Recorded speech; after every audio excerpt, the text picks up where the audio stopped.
ஏன் சாமி எக்ஸாம் தான் முடிஞ்சிருச்சுல்ல, எக்ஸாம் பேடை வச்சு எதுக்கு விளையாடிட்டு இருக்க? சின்ன வயசுல இந்த பேட் இல்லாமல் நாங்கள் எவ்வளோ கஷ்டப்பட்டுருக்கோம் தெரியுமா? இதை பத்திரமா வச்சுக்கணும், அடுத்த எக்ஸாமுக்கு யூஸ் பண்ணிக்கணும். சரியா? சின்ன வயசுல இந்த மாதிரி எக்ஸாம் பேடை எங்களுக்கு கிடைக்கல தெரியுமா? ஆமாம் சாமி, கேலண்டர் அட்டை தெரியுமா?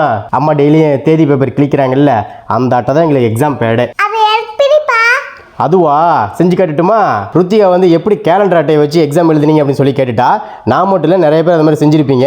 இன்றைக்கி வந்து இந்த பழைய நினப்பில் வர வச்சிடலாம் வாங்க.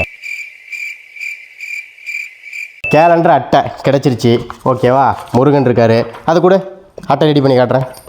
சாமி இப்படி தான் பேப்பர் வாங்கிக்குவோம். கேலண்டர் அட்டையை எடுத்துகிட்டு இப்படி வந்து அந்த துணி காய போடுற கிளிப் இருக்குல்ல, அது இப்படி வச்சுக்குவோம். அட்டை ரெடி. இதுதான் எங்களோட எக்ஸாம் பேடு தெரியுமா? இதில் தான் போய் நாங்கள் எழுதுவோம், எக்ஸாம் எழுதிட்டு வருவோம். பத்திரமா வச்சிருக்கோம். Super, good girl.